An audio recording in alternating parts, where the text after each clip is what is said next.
இப்ப தமிழகத்தில் திமுக வெளியிட்டிருக்கக்கூடிய அந்த வேட்பாளர் பட்டியலிலே ஒரே ஒரு இஸ்லாமிய சமூகத்தை சேர்ந்தவர் கூட இல்லை என்கிற போது பிஜேபியோட நிலைப்பாட்டுக்கும் திமுக நிலைப்பாட்டுக்கும் என்ன வித்தியாசம் இருக்குன்னு நீங்க நினைக்கிறீங்க?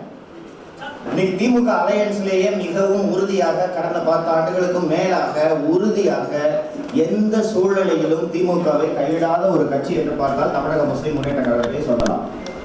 மிக நெருக்கடியான நேரத்தில் கூட இந்த இஸ்லாமிய சிறை கைதிகள் விவகாரத்தை எடுத்துக்கொண்டீங்கன்னா அவங்களுக்கு ஒரு பேரரசர் ஜவஹர்லாலுக்கெல்லாம் சங்கடம். எல்லாரும் கேட்குறாங்க, என்னங்க எதுவுமே பேச மாட்டேங்க, நீங்கள் அமைதியாக இருக்கீங்கன்னு கேட்டால் அவரும் பல்ல கடிச்சிக்கிட்டு சரி பார்ப்பாங்கன்னு பொறுமையாக இருந்தார். உதயசூரியன் சின்னத்தில் தான் நிற்கிறேன்னு சொல்கிறாங்க அவங்க ஒன்றும் தாமமுகல எங்களுக்கு தனியாக நாங்கள் சொந்த சின்னம்ட்டு இப்போ இந்த விடுதலை சிறுத்தைகள் போலவோ மறுமலர்ச்சி திராவிட முன்னேற்ற கழகம் போல எங்களுக்கு சொந்த சின்னம் வேணும்லாம் அவங்க கேட்கல. ஒரே ஒரு சீட்டு கொடுங்க, மரியாதை கொடுங்க, எங்கள் சமுதாயத்துக்கான ரெப்ரசன்டேஷனாக அதை எடுத்துக்கிறோம், உதயசூரியன் சின்னத்தில் நிற்கிறோன்றாங்க. அந்த ஒத்த சீட்டு கிடையாதுன்றாங்க. அப்புறம் ராமநாதபுரத்தில் யாருக்கு கொடுத்துருக்காங்க, சீட்டை எப்படி வியாபாரம் பண்ணாங்கன்றதெல்லாம் நான் உங்களுக்கு சொல்ல வேண்டியதில்லை. ஸோ இன்று களத்திலே இஸ்லாமிய சமுதாயத்தினரின் முன்னணியில் நிற்கக்கூடியவர்கள் யார் என்று பார்த்தீர்கள் என்றால், ஒரு புறம் எதிரிகள் பாரதிய ஜனதா கட்சி, அவர்கள் சிறுபான்மை சமூகத்தினரை எப்படி நடத்தி கொண்டிருக்கிறார்கள் கடந்த 10 ஆண்டுகளாக என்று பார்த்து கொண்டிருக்கிறீர்கள். நான் உங்களுக்கு விரிவாக மேலும் அது குறித்து விளக்க வேண்டியதிலே ஒரு பக்கம் எதிரிகள், இன்னொரு பக்கம் யார் நிற்கிறார்கள் என்று பார்த்தீர்கள் என்றால், இன்னொரு புறம் துரோகிகள் நின்று கொண்டிருக்கிறார்கள். சிறுபான்மை காவலர்கள் என்று வேடமிட்டு கொண்டு உங்கள் தோள் மீது கை போட்டு கொண்டு உங்களிடம் உறவாடி கொண்டே உங்களது நலன்களுக்கு எதிராக செயல்படக்கூடிய துரோகிகள் ஒரு பக்கம் இருக்கிறார்கள். எதிரிகளை விட துரோகிகள் ஆபத்தானவர்கள் என்பதை நீங்கள் நன்றாக அறிவீர்கள். நான் அது குறித்து பெரிதாக உங்களுக்கு சொல்ல வேண்டியதில்லை. இந்த ஆண்டு ரமலான் தேர்தலோடு நெருங்கி வருகிறது. நீங்கள் இந்த தேர்தல் குறித்தும் இஸ்லாமிய சமுதாயத்தின் எதிர்காலம் குறித்தும் முடிவெடுக்க வேண்டிய முக்கியமான ஒரு சூழலில் இந்த தேர்தல் வருகிறது, ரமலானும் வருகிறது. இந்த நெருக்கடியான நேரத்திலே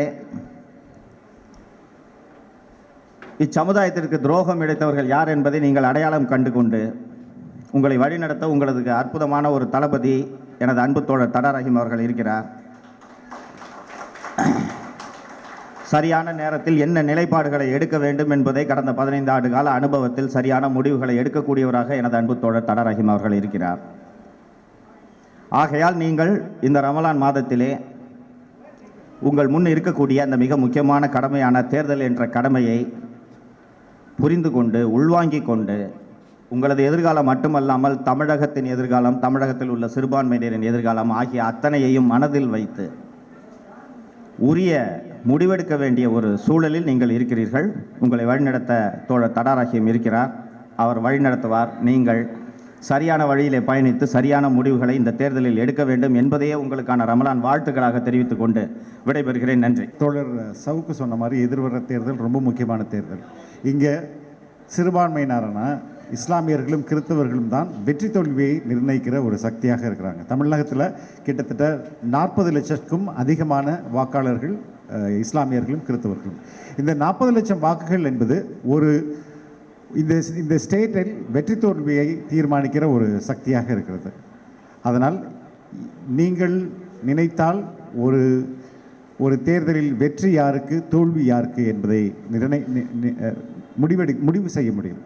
அந்த வகையில் உங்கள் நலன் கருதி, உங்கள் சந்ததியரின் எதிர்கால நலன் கருதி நமது அமைதியான ஒரு சூழல் தமிழகத்திலும் இந்தியாவிலும் உருவாக வேண்டும், ஒரு மத நல்லிணக்கம் உருவாக வேண்டும் என்பதையும் மனதில் கொண்டு நீங்கள் எதிர்வரும் தேர்தலில் முடிவுகளை எடுத்தால் உண்மையிலேயே அது இந்திய நாட்டுக்கு மிக ஆரோக்கியமான ஒரு சூழலை ஏற்படுத்த ஒரு வாய்ப்பாக அமையும் என்று சொல்லிக்கொண்டு விடைபெறுகிறேன். நன்றி.